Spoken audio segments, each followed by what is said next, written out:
मानवा की शुरुआत होती है और काफी जोर की बारिश हो रही होती है। एक लड़का खड़ा होता है, तभी अचानक से उसके ऊपर लाइटनिंग स्ट्राइक गिर जाती है। वो लड़का गिर जाता है। अगले सीन में हम हमारी कहानी के मेन प्रोटैगनिस्ट को देखते हैं, जिसका नाम होता है यू डैम डक। हम इसे डैम बुलाएंगे। ये किसी कंपनी में इंटरव्यू देने आया होता है, जहाँ पर वो लोग उससे सवाल कर रहे होते हैं, मिस्टर यू डैम डक, मैंने बस आपसे इतना पूछा कि ड्रिंकिंग वाटर को कैसे प्यूरिफाइड करते हैं। डैम अपना जवाब दे रहा होता है, पर तभी उनमें से एक बंदा कहता है, ठीक है, अगला सवाल, मिस्टर यू डैम डक, आखिर आपकी मोटिवेशन क्या है हमारी कंपनी को ज्वाइन करने के लिए। डैम कुछ कहे उससे पहले वो लोग डैम का मजाक उड़ाते हुए कहते हैं, तुम्हारे रेज्यूमे को देख के लगा कि तुम्हारे पास कोई टैलेंट नहीं है और ना ही कोई बढ़िया बैकग्राउंड। सीरियसली तुम्हें नहीं लगता तुम हमारा समय बर्बाद कर रहे हो। डैम को समझ नहीं आता। आगे ये लोग कहते हैं, आखिर इन सब का मतलब क्या है, तुम्हारे पास कोई टैलेंट नहीं और आखिर तुम इतनी बड़ी कंपनी में अप्लाई क्यों कर रहे हो। डैम कहता है, पर जॉब नोटिस में तुमने ऐसा कुछ नहीं कहा था। जिसपे ये लोग कहते हैं, वो लॉ की वजह से था। लॉ हमें अलाउ नहीं करता कि हम उन लोगों में फर्क करें जिनके पास टैलेंट नहीं है, पर रियलिटी में चीजें डिफरेंट है। डैम अपने मन में कह रहा होता है, घुमा फिरा कर वापस से बात टैलेंट पे आ गई। जब से इस दुनिया में डंजन्स आए, कुछ लोग जिनके पास पोटेंशियल थी वो अवेक हो गए और लोग उस चीज को टैलेंट बोलने लगे और उसी की वजह से ह्यूमैनिटी काफी ज्यादा डेवलप कर पाई। कुछ लोग कहते हैं कि टैलेंट ब्लेसिंग है। मुझे भी यही लगा था, जब तक मुझे ये नहीं पता चला कि मेरे पास कोई टैलेंट नहीं है। आगे वही कंपनी वाले लोग कह रहे होते हैं, हमारी कंपनी प्रॉफिट के लिए काम करती है, तो तुम्हारे जैसा इंसान जिसके पास कोई टैलेंट नहीं है वो हमारे लिए यूजलेस है। तुम्हें इस चीज के बारे में पता होना चाहिए था। अगर तुम्हारे पास टैलेंट नहीं है तो तुमने अप्लाई क्यों करा। डैम कहता है, जो भी चीज तुम लोगों ने कही, तुम्हें पता है ना कि तुम बिना टैलेंट वालों में फर्क कर रहे हो। जो सुन के उनमें से एक आदमी कहता है, आखिर तुम क्या बात कर रहे हो, तुम्हारे बारे में क्या, तुमने लाइन क्यों क्रॉस करी, क्या मैंने जो कुछ कहा वो गलत था। हम तुम्हारे जैसे लोगों से थक चुके हैं। तुम्हें क्या लगता है बिना टैलेंट वाला कोई सुपर हीरो होता है क्या, और आखिर तुम्हें क्या लगता है तुम कौन हो जो हमसे लड़ाई ले रहे हो। डैम कहता है, क्या इंसान की तरह ट्रीट किए जाने की मांग करना बुरा है, माफी मांगो। जो सुन के उनमें से एक बंदा कहता है, तुम्हें नहीं लगता कि इसका अपोजिट होना चाहिए, मुझे लगता है तुम्हें माफी मांगनी चाहिए हमारा इतना प्रीशियस टाइम बर्बाद करने के लिए। डैम कहता है, तो तुम माफी नहीं मांगोगे। तभी वो अपनी जेब से एक रिकॉर्डर निकालता है और कहता है, हमारे बीच जो कन्वर्सेशन हुई वो मैंने रिकॉर्ड कर ली है इसमें। जो सुन के सामने वालों की ऐसी की तैसी हो जाती है। डैम कहता है, ऑफ कोर्स तुम मुझ में फर्क कर रहे थे और तुमने ये भी एडमिट करा है कि तुमने जॉब के ऑफर में गलत इन्फॉर्मेशन डाली थी। जो सुन के इनकी अकल ठिकाने आ जाती है और ये लोग कहते हैं, हाँ, मैं तो बस मजाक कर रहा था टेंशन कम करने के लिए। डैम जाने लगता है और ये लोग अपनी चेयर से उठ के आते हैं उसे रोकने के लिए और कह रहे होते हैं कि हम बस माफी मांगने ही जा रहे थे,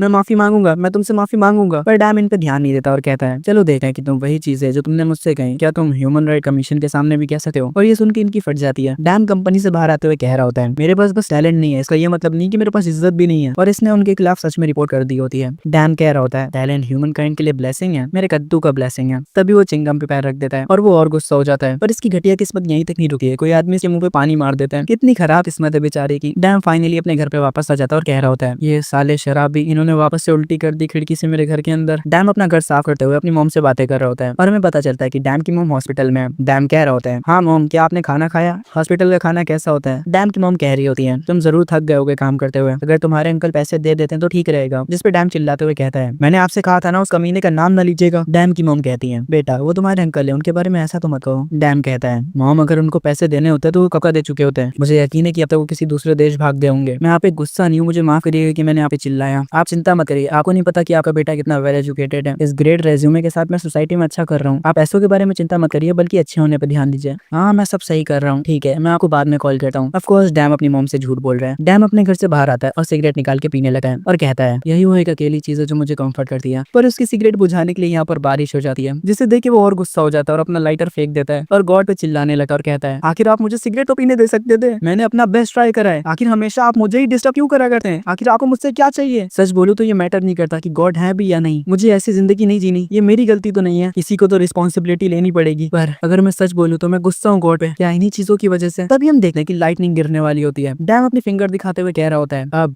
क्या होने वाला है। तभी वो लाइटनिंग स्ट्राइक डैम पे गिर जाती है। डैम कह रहा होता है, क्या मैं मरने वाला हूँ, मैंने ये एक्सपेक्ट नहीं करा था। और हम डैम को देखे हैं जिसकी हालत खराब हो चुकी होती है। वो अपने मन में कह रहा होता है, पर मेरी मोम का क्या होगा मेरे बिना। पर तभी उसकी आंखें वापस से खुलती हैं और वो कहता है, क्या मैं जिंदा हूँ। और उसके सामने एक स्क्रीन पॉपअप होती है जिसमें लिखा होता है हायरिंग। डैम कहता है, आखिर ये क्या चीज है। और उस स्क्रीन पे लिखा होता है, गॉड्स तुम्हारा इंतजार कर रहे हैं। हम कुछ समय बाद का सीन देखते हैं जहाँ डैम अपने घर में बैठा होता है और कह रहा होता है, क्या गॉड सच में एग्जिस्ट करते हैं। गॉड को इतना भला बुरा कहने के बाद मैं जो उनकी एग्जिस्टेंस को एक्सेप्ट नहीं करता था, उसके ऊपर लाइटनिंग स्ट्राइक गिर गई। क्या यही वो चीज है जिसे वो लोग हेवेंस का जजमेंट कहते हैं। जब लोगों के ऊपर लाइटनिंग गिरती है तो ज्यादातर वो लोग मर जाते हैं, पर मेरी बॉडी पे तो एक सिंगल खरोच भी नहीं है और मेरे सर के ऊपर ये मैसेज घूम रहा है। आखिर ये है क्या चीज। ये तो वो स्टेटस विंडो लग रही है, जिनके पास टैलेंट होता है वही देख सकते हैं। एक सेकंड, स्टेटस विंडो, क्या जो बिजली मुझ पे गिरी वो टैलेंट थी। मैं इसे टेस्ट कैसे करूं। स्टेटस विंडो ओपन, पर स्टेटस विंडो ओपन नहीं होती। डैम आगे कहता है, अगर ये स्टेटस विंडो नहीं है तो आखिर ये है क्या, और आखिर ये चीज किसी पार्ट टाइम जॉब के नोटिस जैसे क्यों लग रही है। जैसे ही डैम पार्ट टाइम जॉब बोलता है सिस्टम के और मेन्यू ओपन हो जाता है। डैम हैरान होता है और कहता है, तो ये पार्ट टाइम जॉब का ही नोटिस था। मैं रियलिटी में भी सिर्फ पार्ट टाइम जॉब ही कर सकता हूँ, क्या मैं हमेशा पार्ट टाइम जॉब ही करूँ। लेकिन नहीं, इसके बारे में पॉजिटिवली सोचता है। मेरे पास कुछ खोने को नहीं है तो मुझे लगता लगता है मैं इस अपॉर्चुनिटी को ले सकता हूँ। चलो देखते हैं कि ये गॉड्स का पार्ट टाइम क्या है। क्या ये कैटेगरीज में डिवाइडेड है? चलो देखते हैं। डैम सिस्टम पे क्लिक करता है पर सिस्टम का नोटिफिकेशन आता है कि तुम्हारे पास इनफ डिवाइन पावर नहीं है। डैम हैरान होकर कहता है डिवाइन पावर, आखिर ये डिवाइन पावर है क्या? और सिस्टम इसे बताता है डिवाइन पावर वो एनर्जी है जो कि गॉड्स यूज करते हैं। डैम डिसअपॉइंट होते हुए कहता है ऑफ कोर्स मेरे पास वो कहाँ होगी, मेरे पास तो कोई टैलेंट भी नहीं है। पर ये कोई डेंजरस चीज नहीं लग रही, किससे पता शायद ये मेरी लाइफ का टर्निंग पॉइंट हो सकता है। चलो इसे एक बार ट्राई करते हैं। गॉड्स का पार्ट टाइम जॉब पोस्ट, मुझे लगता है किसी ऐप की तरह है जॉब फाइंड करने के लिए। तभी डैम को एक जॉब मिल जाती है जिसमें डिवाइन पावर की जरूरत नहीं होती। डैम उसे ढूंढ लेता है और कहता है चलो देखते हैं। और ये जॉब होती है मैन पावर के लिए, मतलब एक डंजन बनाने के लिए मैन पावर चाहिए। अरे मतलब वही मजदूरी। और इस जॉब का बॉस होता है अपना थॉर। तुम चाहो तो इसे पूरा पढ़ सकते हो। वैसे थॉर ने एक मैसेज भी दिया होता है जिसमें लिखा होता है लोकी के आदमी अलाउ नहीं है और अगर तुमने कुछ करने का सोचा तो मैं तुम्हारा सर फोड़ दूंगा। डैम कहता है एक सेकंड, डंजन्स? पर वो तो मॉन्स्टर से भरे होते हैं। बहुत आखिर हो क्या रहा है? क्या डंजन्स को गॉड्स बनाते हैं? क्या मुझे इसका यकीन करना चाहिए? मुझे ये करने पे क्या मिलेगा? और इसका पेमेंट होता है 12 थॉर, मतलब 12 थॉर। डैम कहता है 12 थॉर, हाँ तो ये गॉड्स की करेंसी है, क्या इनसे मुझे हमारे पैसे मिल सके? वेल ये वो पैसे जो कि गॉड्स इस्तेमाल करते हैं तो इनकी कीमत तो बहुत ज्यादा होगी। चलो इसे ट्राई करते हैं। और डैम वो जॉब को एक्सेप्ट कर लेता है और हम देखते हैं एक लाइटनिंग काफी जोर से एक पेड़ पे गिरती है और ये लाइटनिंग हमारे डैम को ट्रांसपोर्ट करती है उसकी जॉब है। डैम को समझ नहीं आ रहा होता कि आखिर उसके साथ हुआ क्या। डैम कहता है मैंने ये जगह कभी नहीं देखी, क्या मैं सपना देख रहा हूँ? तभी हम देखते हैं उसके पीछे एक मॉन्स्टर है। डैम नोटिस तो करता है पर उतनी देर में वो मॉन्स्टर उस पर अटैक कर देता है। पर तभी कोई उस मॉन्स्टर को पकड़ लेता है और कहता है ओए कमीने, अच्छा बच्चा बन। तभी उस आदमी की नजर हमारे डैम पे जाती है और वो कहता है तो तुम नेवर करो। और अगले ही सेकंड उस बंदे की टोन बदल जाती है और वो कहता है तुमसे मिलकर अच्छा लगा, मैं ओडिन का बेटा हूँ, the God of thunder, Thor. और ये बंदा है थॉर। थॉर कहता है मुझे यकीन है कि तुम्हें मेरे बारे में पता हुआ क्योंकि मैं तो फेमस हूँ ना। और वो डैम को अपने हाथों से उठा लेता और कहता है चलो रास्ते में बात करते हुए चलते हैं। डैम थॉर को देख के अपने मन में कह रहा होता है इतनी बड़ी बॉडी और इतनी बड़ी दाढ़ी, वो हथौड़ा पक्का थॉर का है। क्या ये सच में थॉर है? Is this for real?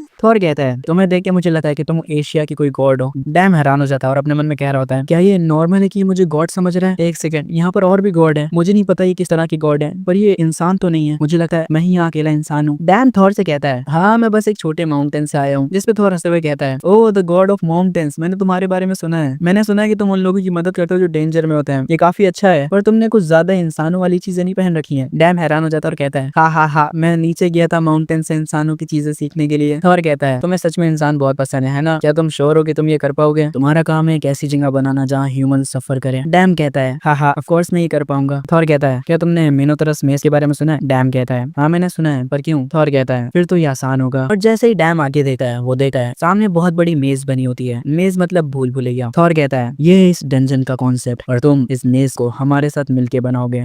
Dam ये सुन के काफी हैरान हो जाता है। आगे देखें डैम काम कर रहा होता है और कहता है ये कितना अमेजिंग है। उसके पीछे से एक बंदा कहता है हे तुम नए बंदे इधर आओ, हमें और भी काम करना है। डैम कहता है हाँ मैं आता हूँ। और आगे हम देखते हैं डैम इनके साथ काम कर रहा होता है, इनके साथ खाना खा रहा होता है और काम पे काम करे जा रहा होता है, जिसे देख के बाकी के लोग भी शौक होते हैं। वो इसे कह रहे होते हैं कि तुम काफी ज्यादा हार्ड वर्किंग हो और कह रहे होते हैं कि आगे ट्रैप बिछे हुए हैं, ध्यान से जाना और उनमें गिरना मत। इस पे मुस्कुराते हुए डैम कहता है हाँ अगर मैं गिर गया तो मुझे बचाना। आगे हम देखते हैं कि डैम और डैम के साथ वाला बंदा उसका काम खत्म कर चुके होते हैं। डैम के साथ वाला बंदा कहता है ये काफी बढ़िया जॉब है ना? डैम कहता है हाँ ये सच में एक सिंपल काम है। डैम के साथ वाला बंदा कहता है ऐसा लगता है कि यहाँ पे सब कुछ हो चुका है, अब हम कैरेज वाले काम पे जाते हैं, तब तक थोड़ा सा ब्रेक ले लेते हैं, हम उनका यूज करेंगे नई जगह पे जाने के लिए। यहाँ पे लोग कैरेज में बैठे होते हैं। डैम के साथ वाला बंदा कहता है क्या सारे एशियन गॉड तुम्हारे जैसे हैं? डैम कहता है ये तो उनकी पर्सनैलिटी पे डिपेंड करता है ना, हम इस बंदे को रेड कहेंगे क्योंकि ये रेड है। रेड कहता है बहुत सारे लोग तुम्हारी काम की तारीफ कर रहे हैं। डैम कहता है हाँ मुझे शर्म आ रही है और अपने मन में कह रहा होता है देखा ये मैं हूँ, मेरे पास 200% सोशल स्किल्स हैं, क्या टैलेंट कोई चीज भी है? गॉड्स के साथ सोशलाइज करना मेरे लिए फायदेमंद हो सकता है। रेड वाला बंदा कहता है चलो नीचे हमें खुद से जाना पड़ेगा, हमारे इतने बढ़िया ट्रैप बेकार चले जाएंगे अगर ये बेकार का आदमी वहां गया तो। डैम अपने मन में कह रहा होता है ट्रैप्स। और हम देखते हैं डैम किसी जगह पे पैर रखने जा रहा होता है, पर रेड वाला बंदा उसे कहता है ध्यान से चलो, उसे देखो ये ट्रैप का साइन है, तुम्हें उन सब पे नजर रखनी होगी, देखो ये वहां पर है और वहां पर भी और यहाँ पर भी। क्या ये तुम्हारा फर्स्ट टाइम है कि तुम इन्हें देख रहे हो? तो फिर ये तो तुम्हारे लिए एक्सपीरियंस हुआ। जैसा कि तुम्हें पता है जो अपर क्लास के सीनियर गॉड्स होते हैं वो ह्यूमन को टेस्ट देते हैं, पर हमारे जैसे जो लो क्लास के गॉड होते हैं उनके लिए ऐसी कोई जगह नहीं है, इसीलिए हमें ये काम करना पड़ता है। ये डंजन कॉन्स्टेंटली बनते रहते हैं, इसीलिए हमारे पास बहुत काम होता है। डैम कहता है क्या इन्फिनाइट? रेड वाला बंदा कहता है जो रूम वो लोग बनाना स्टार्ट करें था 5 मिनट पहले वो तक बन गया होगा, जाके देखो। और डैम वो रूम देखने जाता है और शॉक हो जाता है और कहता है वाह इतना बड़ा स्टोन चैम्बर से 5 मिनट में बन गया, ये तो बहुत बड़ा है, आखिर उन्होंने किस चीज का इस्तेमाल करा होगा इसे बनाने में। रेड वाला बंदा कहता है ये सामान यहीं रख दो, ये सामान इस जगह को गॉड्स के टेस्ट के लिए लायक बनाएगा। रेड वाला बंदा ये बॉक्स खोलता है और डैम देखता है और कहता है इसके अंदर तो एक राउंड शेप का पत्थर रखा हुआ है। रेड वाला बंदा कहता है ये बस एक मामूली तरीके का पत्थर दिखा है, पर इसके अंदर से स्पाइडर्स समन होते हैं। जब ये सारे स्पाइडर्स स्पॉन होंगे तब ये डंजन और खतरनाक हो जाएगा। डैम हैरान होता है और किसी और चीज को देके पूछता है आखिर ये कौन सा मॉन्स्टर है। रेड वाला बंदा कहता है तुम्हें नहीं पता, ये एक लिजार्ड मैन है। डैम अपने मन में कह रहा होता है आखिर लिजार्ड मैन का यही पार्ट ट्रांसपेरेंट क्यों है। रेड वाला बंदा डैम को वार्न करता है और कहता है अभी उसे मत छुओ। डैम कहता है मुझे पता नहीं था। रेड वाला कहता है उसे वहीं छोड़ दो, हमें अगले रूम में जाना है। और ये लोग अगले रूम में आ जाते हैं। रेड वाला बंदा कहता है ये है गॉब्लिन का हाइडिंग शेल्टर। जब इंसान यहाँ आ जाते हैं तो इसका मतलब है वो फाइनल डेस्टिनेशन के क्लोज है। डैम कहता है यहाँ पर तो काफी ठंडा है। तभी डैम को ऐसा लगता है कि उसके पीछे कोई है और जैसे ही वो पीछे मुड़ के देखता है तो ये गॉब्लिन होता है क्योंकि उसके ऊपर अटैक कर देता है। डैम की फट जाती है देकर और वो गिर जाता है और गॉब्लिन ये देख के खूब हंसता है। रेड वाला बंदा भी हंसने लगता है और कहता है हाँ तुम तो चौंक गए, परेशान मत हो, वो बस मजाक कर रहा है। डैम को गुस्सा आता है पर वो कुछ कहता नहीं। रेड वाला बंदा डैम को बताता है जब डंजन पूरी तरीके से बन जाता है तो वो बात अलग होती है। ये गॉब्लिन्स इंटेलिजेंट हैं और काफी चालाक हैं, इसीलिए इनका सामना करना थोड़ा मुश्किल होता है। डैम कहता है हाँ ये तो बात है। आगे ये लोग फाइनल रूम तक पहुंच जाते हैं। डैम कहता है अगर ये इस डंजन का फाइनल रूम है तो इसका मतलब ये रूम है। रेड वाला बंदा कहता है हाँ ये है बॉस का रूम। तभी यहाँ इनके पीछे से थॉर आ जाता है और कहता है यो गॉड ऑफ माउंटेन्स, मैंने तुम्हारी बहुत तारीफ सुनी, कैसा चल रहा है काम। डैम कहता है हाँ ये तो आपकी अच्छा ही है। आगे थॉर कहता है एक बढ़िया बोलने वाले बंदे को पता होता है कि चीजों को कैसे अच्छा बनाया जाता है। बाय द वे क्या मॉन्स्टर की प्लेसमेंट हो गई। रेड वाला बंदा कहता है हाँ बस आखिरी वाला बचा है। थॉर कहता है हाँ बढ़िया बढ़िया। तभी वो अपना हथौड़ा निकालता और कहता है तो अब हमें लोअर क्लास के गॉड्स को छुट्टी दे देनी चाहिए। डैम की हालत खराब हो जाती है। थॉर कह रहा होता है तुमने बढ़िया काम करा गॉड ऑफ माउंटेन्स, अगली बार मुझे कुछ एडवाइस देना कि एशियन डंजन्स कैसे होते हैं। तब तक के लिए गुड बाय। और ये कहते हुए वो हथौड़ा डैम के सर पे दे मारता है और नेक्स्ट मोमेंट में डैम अपने घर पे ट्रांसपोर्ट हो जाता है। उसकी ऐसी की तैसी हो चुकी होती है। वो कह रहा होता है आखिर ऐसे कौन छुट्टी देता है, मुझे लगा जैसे थॉर मुझे झूठ बोलने के लिए सजा दे रहा है। हाँ बाय द वे ये सारी चीजें असली थी, ना कि कोई सपना बल्कि एक रियल अवेकनिंग। मैं फाइनली अवेक हो चुका हूँ। सिस्टम की नोटिफिकेशन आती है तुम्हें सैलरी मिल चुकी है तुम्हारी, क्या तुम चेक करना चाहोगे। डैम खुश हो जाता है और कहता है सैलरी, चलो मैं देखा हूँ कि मैं इससे क्या खरीद सकूँ। और वो गॉड्स की शॉप में चले जाता है जिसे देखे वो हैरान हो जाता है।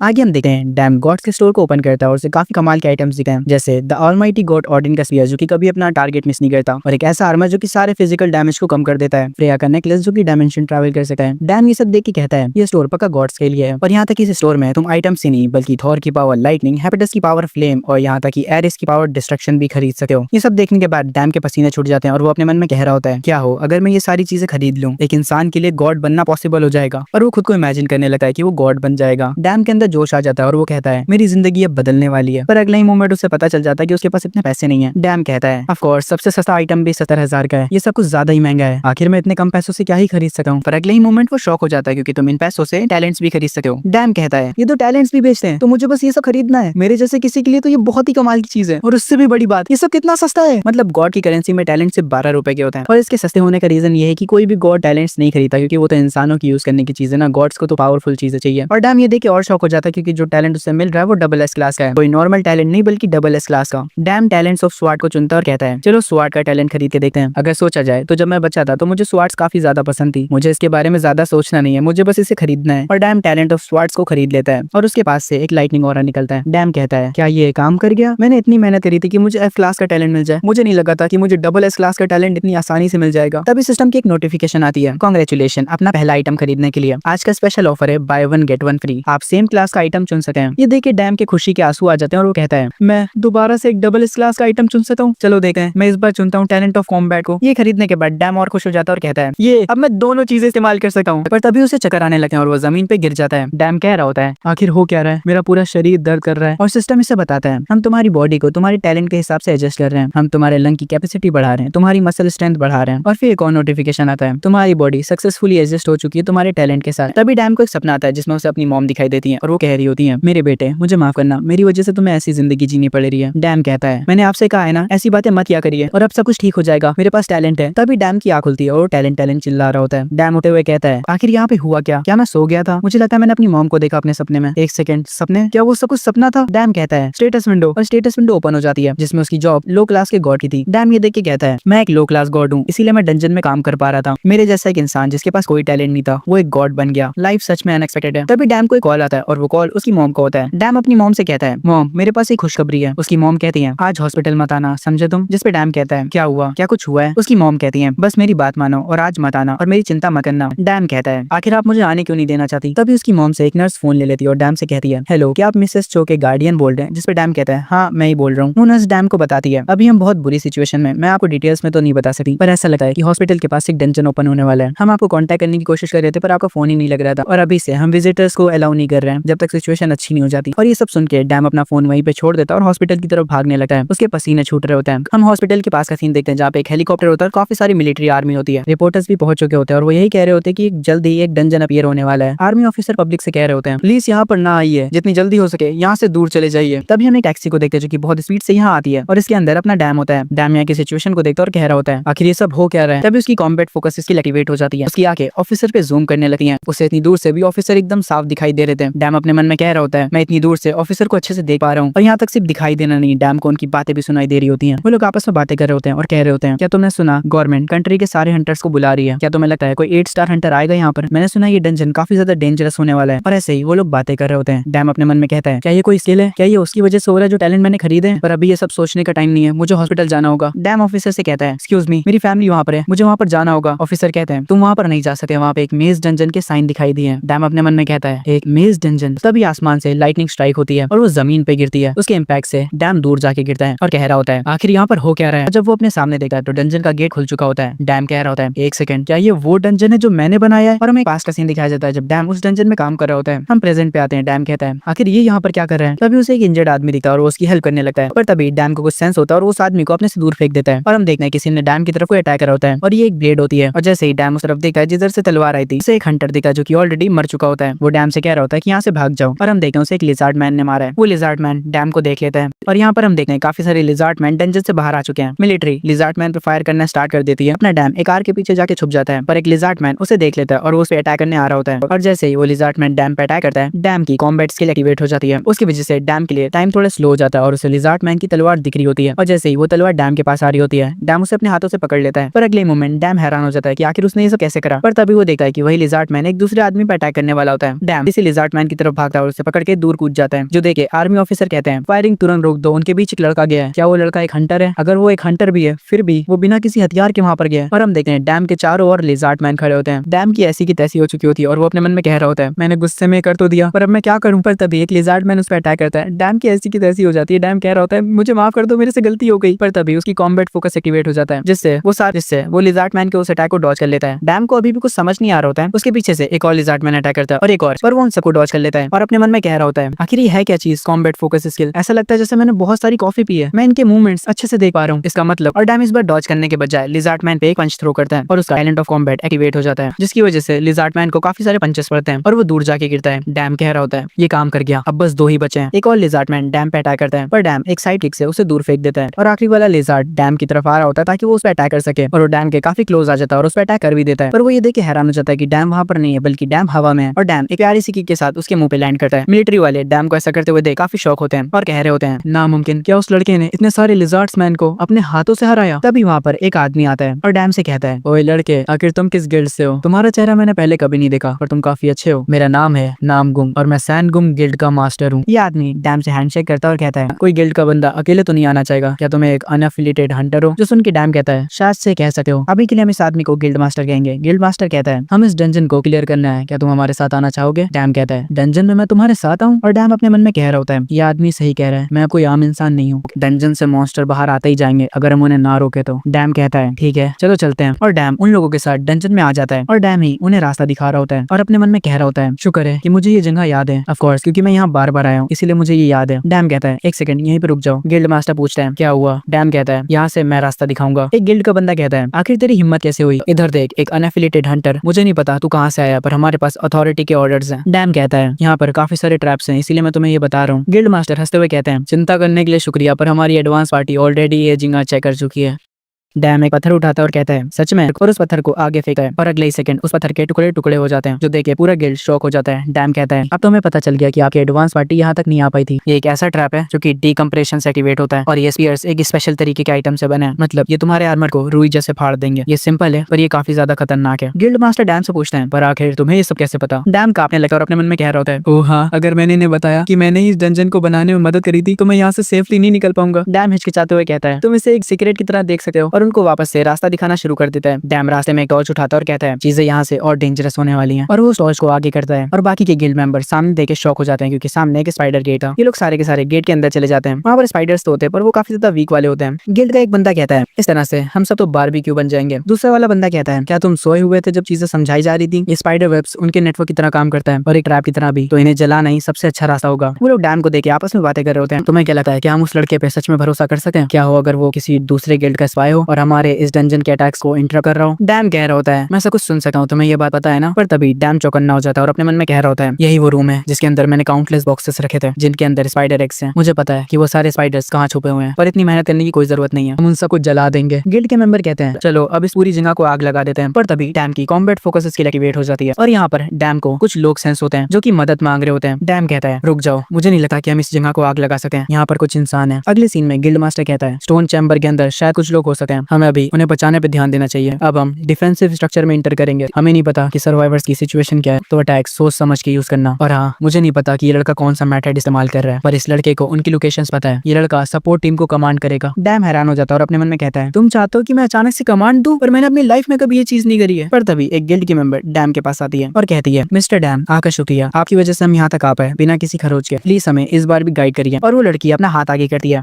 डैम उससे हैंडशेक करता है और कहता है चलो साथ में अच्छा करते हैं। वो लड़की डैम से कहती है आप ज्यादा फिक्र मत करिए, आप बस हमें सर्वाइवर्स की लोकेशन बताइए और बाकी सब सपोर्ट टीम देख लेगी। डैम कहता है क्या ये इतना सिंपल है? वो लड़की कहती है हाँ ये इतना सिंपल है। डैम उस लड़की से कहता है क्या तुम मेरा हाथ छोड़ सकती हो? वो लड़की कहती है क्या आप कोई वेपन यूज नहीं करते? डैम कहता है वेपन, मैंने कभी कोई वेपन यूज नहीं करा। वो लड़की कहती है अच्छा, पर ये अच्छा होगा कि अगर आप एक आध ब्लेड अपने साथ रखेंगे तो। और ये कहकर चली जाती है। डैम अपने मन में कह रहा होता है जो वो लड़की कहना चाहती थी वो कहकर चली गई, पर क्या मैंने उससे अपना नाम बताया था? गिल्ड मास्टर सबको आगे जाने का कमांड देते हैं और सब लोग उस चैम्बर में एंटर करते हैं। पर ये जगह काफी शांत लग रही थी। गिल्ड मास्टर कह रहे होते हैं अपना फोकस मत खोना। तभी डैम चिल्लाता है वो सब हमारे ऊपर है। और इस बार हम जिन स्पाइडर्स को देखते हैं वो काफी बड़ी होती है साइज में और वो अटैक करना स्टार्ट कर देती है। गिल्ड मास्टर अपने गिल्ड मेंबर को बचाते हुए उस स्पाइडर को मार देते हैं और चिल्लाते हुए कहते हैं घबराओ मत और प्लान फॉलो करो, सब लोग डिफेंसिव स्ट्रक्चर में आओ और उनके जहर से बच के रहना। डैम भी सपोर्ट टीम को गाइड कर रहा होता है और अपनी स्किल की मदद से उस जगह पे जा रहा होता है जहाँ पे सर्वाइवर्स हैं। और डैम वहाँ तक पहुंच भी जाता है और उन्हें वो सर्वाइवर्स मिल जाते हैं। स्पाइडर्स ने उन्हें अपने वेब से ढके रखा होता है। वो लोग सर्वाइवर्स को रेस्क्यू करते हैं, पर तभी उनकी तरफ एक पूरी स्पाइडर की आर्मी आने लगती है। डैम कहता है मुझे एक सेफ प्लेस पता है, मेरे पीछे आओ। डैम को इस तरह कमांड देते हुए गिल्ड मास्टर कह रहे होते हैं अगर मैं सच कहूँ तो मुझे शक था इस लड़के को डंजन के सारे रास्ते पता है और यहाँ तक कि सर्वाइवर्स की लोकेशन भी। ये ऐसी चीज है जो मैंने अपनी लाइफ में कभी नहीं देखी। गिल्ड का मेंबर कह रहा होता है जो इंजर्ड लोग हैं वो सर्वाइवर्स को डंजन के बाहर लेकर जाए और गिल्ड मास्टर से जाके कहता है मास्टर हमने सारे सर्वाइवर्स को बचा लिया है, हम में से कुछ लोग इंजर्ड तो हो गए पर वो भी ठीक है। गिल्ड मास्टर कहते हैं इसका मतलब हम आगे जाने के लिए तैयार हैं, हम यही फ्लो मेंटेन करेंगे और आगे भी फाइट करेंगे। सबसे कहो कि एक दूसरे पे रिलाई करें और थोड़ी आराम करें। गिल्ड मास्टर डैम से कहते हैं और हाँ मैं तुमसे भी कुछ बात करना चाहूंगा। डैम कहता है क्या आप मेरे से बात कर रहे हो? गिल्ड मेंबर को डैम से ऐसे बात करते हुए देखे एक गिल्ड मेंबर की थोड़ी सी किलस जाती है। गिल्ड मास्टर कहते हैं 2 पुलिस वाले और बाकी के 8 हंटर्स यहाँ पर फंसे हुए थे और हमारी एडवांस पार्टी में से भी कोई यहाँ पर था। अगर तुम हमारे साथ ना होते तो हम इन सबको जला देते। डैम हंसते हुए कहते हैं हाँ ये कुछ भी नहीं था। तभी गिल्ड मास्टर डैम से कहते हैं बाय द वे तुम्हारे पास क्या अमेजिंग टैलेंट है, ऐसा लगता है जैसे ये डंजन तुमने खुद बनाया है। डैम हैरान हो जाता है और कहता है अरे नहीं नहीं मैं कैसे डंजन बना सकता हूँ, मैं कोई गॉड थोड़ी हूँ। गिल्ड मास्टर हंसने लगते हैं और कहते हैं यार मैं तो बस मजाक कर रहा था। डैम कहता है अब जबकि हमने अपनी फोर्स गैदर कर लिया तो हमें आगे बढ़ना चाहिए। और अपने मन में कह रहा होता है मुझे लगा था इन्हें पता चल गया। ये लोग आगे जाके एक और रूम के पास रुकते हैं। एक गिल्ड मेंबर कहता है क्या ये कोई इनकी सिविलाइजेशन है? जिसपे डैम कहता है हाँ ये गॉब्लिन की सिविलाइजेशन है। जो सुन के गिल्ड के मेंबर कहते हैं हाँ आम से गॉब्लिन्स, मुझे लगा ये बॉस का रूम होगा, ये कितना डिसअपॉइंटिंग है। डैम अपने मन में सोच रहा होता है गॉब्लिन एरिया के लिए मैं एक फुल प्रूफ प्लान तो नहीं बना पाया, पर शायद से कॉम्बैट फोकस के साथ ये पॉसिबल होगा। डैम कहता है मुझे माफ करना, क्या मैं इस रूम में अकेला जा सकता हूँ? जो सुन के एक गिल्ड का मेंबर डैम के पास आता और कहता है हे मैन, गिल्ड मास्टर ने तुम्हारी थोड़ी सी तारीफ के कर दी, तुम तो बोलने ही लगे हो। अगर यहाँ पे बात गॉब्लिन्स की हो रही है तो हमने उनके जैसे बहुत हराए, अगर तुम्हें डर लग रहा है तो तुम यहाँ पे रुक सकते हो। गिल्ड मास्टर कहते हैं मैं भी तुम्हें वहाँ पर अकेला नहीं भेजना चाहूंगा। जिसपे डैम कहता है लगता है हमारे पास कोई चॉइस नहीं है, इस केस में आप लोगों को मेरे ऑर्डर्स मानने पड़ेंगे जब हम अंदर जाएंगे। गिल्ड मास्टर कहते हैं ऐसा लगता है जैसे तुम्हारे पास कोई प्लान है। और ये सब दूर से देखे 2 गिल्ड के मेंबर काफी जल रहे होते हैं। वो लोग गिल्ड मास्टर की नजरों में अच्छे दिखना चाहते थे पर डैम की वजह से वो नहीं दिख पा रहे हैं। फाइनली वो लोग रूम के अंदर जाते हैं पर रूम के अंदर कुछ भी नहीं होता। डैम उनसे कहता है कि अपनी आवाज धीरे करो और अपने मन में कह रहा होता है मुझे अंदर से कुछ सेंस हुआ है। पर एक गिल्ड मेंबर के काफी ज्यादा जोश चढ़ रहा होता है और वो आगे जाने लगता है और कहता है सच में ऐसा लगता है यहाँ पर कुछ भी नहीं है, कि यहाँ पे कोई बड़ा सा काकरोच होगा, हा हा हा। दूसरा वाला गिल्ड मेंबर कहता है अगर यहाँ पे कोई गॉब्लिन्स होंगे तो हम तुम्हें प्रोटेक्ट करेंगे, तो हमारे पीछे रहो, हा हा हा। इनके बहुत गंदे लगने वाले हैं। और जैसे ये लोग आगे जाते हैं यहाँ की लाइट बुझ जाती है और हर तरफ अंधेरा हो जाता है। वही गिल्ड मेंबर कह रहा होता है जल्दी से फ्लैश लाइट ऑन करो। डैम कहता है फ्लैश लाइट ऑन मत करना, पर गिल्ड के मेंबर कहता है हम लड़ेंगे कैसे अगर हम देख ही नहीं पाएंगे तो। आखिर एक इंसान जो खुद को हंटर कहता है वो एक गॉब्लिन से इतना कैसे डर सकता है, और वो फ्लैश लाइट को ऑन कर देता है। डैम चिल्लाते हुए कहता है सब लोग नीचे झुक जाओ। गिल्ड के बाकी लोग तो नीचे झुक जाते हैं पर वही दो घमंडी लोग नहीं झुके। दूसरा वाला बंदा कह रहा होता है देखा यहाँ पे कुछ भी नहीं था, तुम लोग ने मुझे फालतू में डरा दिया। और वो आगे वाले मेंबर से कहता है अब आगे भी बढ़ो, तुम वहाँ क्या कर रहे हो। पर जैसे ही वो टॉर्च वाला बंदा पीछे मुड़ के देखा है और हम देखते हैं उस टॉर्च वाले बंदे के काफी सारे एरोज लगी होती हैं, और ये चीज यहीं पे खत्म नहीं होती बल्कि और भी एरोज उसके आगे लगती हैं। ये देखें सब शौक रह जाते हैं और यहाँ पर हड़कंप मच जाती है। गिल्ड लीडर चिल्लाते हुए कहते हैं कोई भी अपनी जगह से नहीं हिलेगा, और सब वहीं पे खड़े हो जाते हैं जहाँ पे वो खड़े थे। गिल्ड मास्टर डैम से कहते हैं क्या यही वो रीजन था जिसकी वजह से तुम फ्लैश लाइट ऑन करने से मना कर रहे थे। डैम कहता है हाँ, वो जहाँ भी लाइट देखते हैं उसी डायरेक्शन में अटैक करते हैं। गिल्ड मास्टर कहते हैं पर जब हम यहाँ पर इंटर करे थे तब तो लाइट थी और वो हमें सुन भी सकते थे, तब उन्होंने अटैक क्यों नहीं करा। डैम कहता है वो अपने शिकार के साथ खेलना चाहते हैं, उन्हें अंधेरे में अपने शिकार को डरता देख मजा आता है। गिल्ड मास्टर कहते हैं अगर ये चीज हमें पता भी है तब भी हम उन पे अटैक नहीं कर पाएंगे जब तक हम उन्हें देख नहीं पाएंगे। हमें लगता है हमें फ्लैश लाइट ऑन करनी पड़ेगी भले ही हम थोड़े इंजर्ड क्यों ना हो जाए। डैम कहता है क्या हो अगर हम बिना देखे लड़ पाए तो। गिल्ड मास्टर कहते हैं क्या ये सब पॉसिबल है। डैम कहता है हाँ, ये सब मुझ पे छोड़ दो। सारे लोग अपनी जगह पे बैठे होते हैं। डैम अपने मन में कह रहा होता है मुझे पता है कि मैं नर्वस हूँ और मैं कुछ भी नहीं देख पा रहा हूँ, पर मैं वो सब करूंगा जो मैं कर सकता हूँ। डैम बाकी लोगों से कहता है जब तक मैं कुछ ना कहूँ तब तक हिलना मत और आवाज मत करना, और अपने मन में कह रहा होता है मुझे वो फीलिंग दोबारा से याद करनी होगी। और वो अपनी स्किल कॉम्बैट फोकस को एक्टिवेट कर लेता है और उसे अपने आसपास ज़ॉम्बी सेंस होना स्टार्ट हो जाते हैं। फिर यहाँ पे सिर्फ मार धाड़ की आवाजें आ रही होती हैं। गिल्ड वाले हैरान होते हैं, तभी उन्हें डैम की आवाज आती है तुम लोग अब लाइट खोल सकते हो। और जैसे ही लाइट खुलती है हम देखते हैं डैम ने सारे ज़ॉम्बीज का खेल खत्म कर दिया। ये सब देखे गिल्ड का वो जो सफेद बालों वाला मेंबर था वो अपने मन में कह रहा होता है नहीं ये नहीं हो सकता, आखिर इस लड़के का टैलेंट क्या है और ये किस तरह की ट्रिक्स इस्तेमाल कर रहा है। अगर मेरे पास थोड़ा और टाइम होता तो मैं ये सब खुद हैंडल कर लेता, आखिर ये लड़का बार बार मेरे रास्ते में क्यों आ रहा है। गिल्ड मास्टर डैम से काफी इंप्रेस होते हैं और कहते हैं ये सच में काफी अमेजिंग है, मैंने अपनी पूरी लाइफ में तुम्हारे जैसा हंटर नहीं देखा। डैम कह रहा होता है मेरी बस किस्मत अच्छी थी कि अब हम आगे बढ़े, पर वो अपने मन में कह रहा होता है मुझे खुद नहीं पता था कि मैं ऐसे लड़ सकता हूँ।